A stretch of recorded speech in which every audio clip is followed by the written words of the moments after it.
In the autumn of 1888, a killer stalked the fog-covered streets of East London and was never caught. For over a century, his identity was one of the greatest mysteries in criminal history. Then, in 2019, scientists announced they'd finally found him. Case closed, or so it seemed. Because in 2025, the descendants of his victims are demanding the case be reopened. Something doesn't add up. And by the end of this video, you'll understand why nobody, not even the experts, agrees on who Jack the Ripper really was. Autumn 1888. Whitechapel, one of the poorest, most overcrowded districts in London. Narrow streets, gaslit corners, and a population living in extreme poverty. It was here, over the course of just a few months, that 5 women were murdered in a manner so brutal that it shocked all of Victorian England. The victims, Mary Ann Nichols, Annie Chapman, Elizabeth Stride, Catherine Eddowes, and Mary Jane Kelly, became known as the Canonical Five. Most worked as prostitutes, scraping by in one of London's poorest districts. Each was killed within a few streets of each other. Each attack grew more violent than the last, and an unknown letter writer, claiming to be the killer, sent taunting messages to police and press, signing them with a name that would become legend: Jack the Ripper. The London Metropolitan Police launched one of the largest manhunts in British history. Hundreds of suspects were investigated. None were ever charged. And when the killings stopped as suddenly as they began, the case went cold, and stayed cold for over 130 years. Not everyone agrees the 5 were the only victims either. Martha Tabram, killed just weeks before the Canonical Five, is considered a possible early victim by some researchers, though her injuries differed enough that others exclude her from the list. And a mysterious, unconnected torso discovered around the same time, now known as the Whitehall Mystery, added even more confusion to an already chaotic investigation. Even the basic facts of this case, it turns out, were never fully settled. Without fingerprinting, without forensics, without anything resembling modern criminal investigation, Victorian police were working almost blind. They relied on witness sketches, handwriting analysis of the taunting letters, many of which were later dismissed as hoaxes, and a growing list of suspects that included doctors, immigrants, and even members of high society. The suspect list grew long and strange. Montague Drute, a barrister and teacher with an unsettling interest in surgery. Michael Ostrog, a Russian-born criminal who had trained as a physician, though modern research suggests he was actually imprisoned in France during the autumn of 1888, which would rule him out entirely. And a name that would resurface more than a century later, Aaron Kosminski. A Polish-Jewish immigrant working as a barber in Whitechapel, Kosminski was known to police at the time. He suffered from serious mental illness and was eventually committed to an asylum. But there was never enough evidence to charge any of them. Here's something worth noting, too. Unlike Drute or other suspects, no verified photograph of Kosminski is known to exist. An image, sometimes circulated online, as the real Aaron Kosminski, has been disputed by researchers. Some believe it isn't authentic at all. It's worth pausing on that Ostrog detail. Even over 100 years later, researchers are still finding reasons to cross names off or add them to the suspect list. This case has never stopped being investigated. The Metropolitan Police assigned their most experienced detective, Inspector Frederick Aberline, to lead the hunt. Aberline had spent years working the streets of Whitechapel and knew the district better than almost anyone on the force. But even he couldn't crack the case. One moment still haunts investigators to this day. After the double murder of Stride and Eddowes, a chalked message was found on a wall in Galston Street near a bloodied piece of one victim's apron. The Jews are not the men that will be blamed for nothing.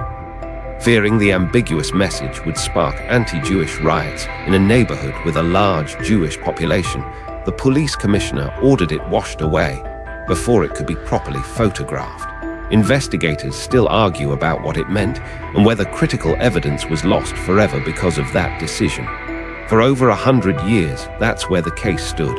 A list of suspects, no proof, no resolution.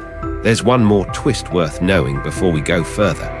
The name, Jack the Ripper, itself likely wasn't the killer's at all. It came from a taunting letter sent to a London news agency in September 1888, signed Jack the Ripper. But Robert Anderson, the police official who led the investigation, later wrote in his memoirs that the letter was, in his words, the creation of an enterprising London journalist. In other words, the most famous name in criminal history may have been invented by the press, not the killer. Even from day one, this case was tangled up in hoaxes, sensationalism, and evidence that wasn't quite what it seemed. Keep that in mind, because it's about to happen again, more than a century later. In 2007, an author and armchair historian named Russell Edwards purchased a stained silk shawl at auction. A garment he believed had been found next to the body of Catherine Eddowes, the Ripper's fourth victim. According to Edwards, the item had been taken from the crime scene by a policeman and passed down through his family for generations. This wasn't Edwards' first attempt to go public with the claim, either. He first announced his findings back in 2014 in a book titled Naming Jack the Ripper. That announcement made headlines worldwide, but it also drew immediate criticism because the scientific methodology behind it hadn't been published anywhere reviewers could actually check. Geneticists and forensic scientists pointed out that a sensational claim made in a popular book, without independent verification, wasn't the same as a scientific finding. It would take 5 more years before the underlying data made it into an actual peer-reviewed journal. Edwards enlisted biochemist Dr. Jari Louhelainen to analyze the stains, and in a 2019 paper published in the Journal of Forensic Sciences, Louhelainen and his colleague Dr. David Miller announced their findings. Mitochondrial DNA extracted from blood and semen on the fabric reportedly matched living descendants of both Catherine Eddowes and Aaron Kosminski. Headlines around the world declared the case solved. A 131-year-old mystery apparently ended by modern science. Edwards himself was unequivocal, telling reporters it was, in his words, 100% him. But not everyone was convinced, and the closer scientists looked, the more questions emerged. Here's the problem. Mitochondrial DNA, the type used in this study, is passed down almost unchanged through the maternal line. That means it can prove 2 people share a common ancestor, sometimes going back many generations. What it cannot do is uniquely identify a single individual. Thousands of people, completely unrelated to any crime, could share the exact same mitochondrial profile as Aaron Kosminski. Geneticists point out that the specific haplogroup identified in the study isn't rare at all. It's the kind shared by potentially hundreds of thousands of people alive today, all descended from a common maternal ancestor many centuries back. A match doesn't mean a unique match. It means membership in a very large family tree. There's also the question of the shawl itself. Critics point out there's no solid documentation proving it was ever actually at the crime scene in 1888. In fact, some researchers who have examined the original 1888 police inventory of everything Catherine Eddowes was carrying and wearing say it makes no mention of a shawl at all, raising the uncomfortable possibility that the garment Edwards bought at auction nearly 120 years later may never have been anywhere near the crime scene, regardless of what any DNA test could show.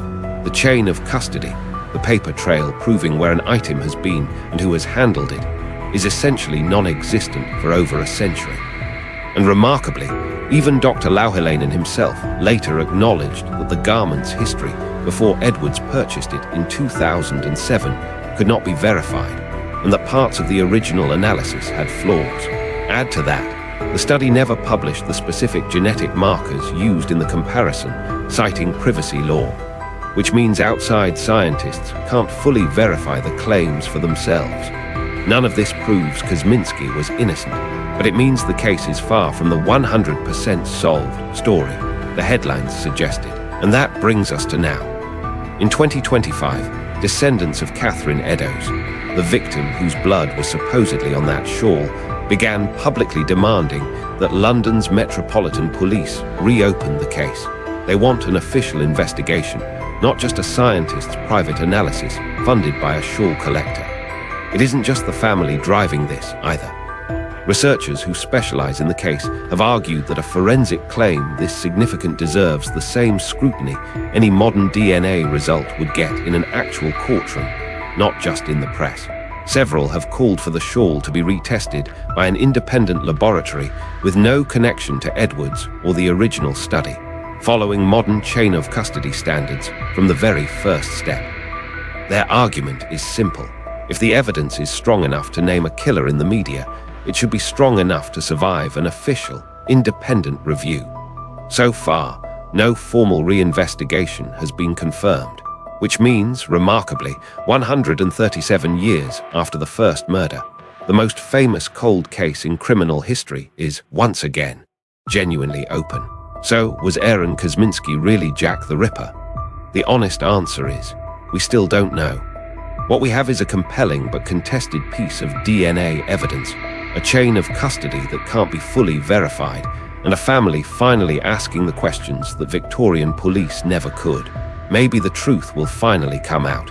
Or maybe, like so much about this case, it will remain permanently just out of reach. What do you think? Does the DNA evidence hold up, or is this case still wide open? Let me know in the comments.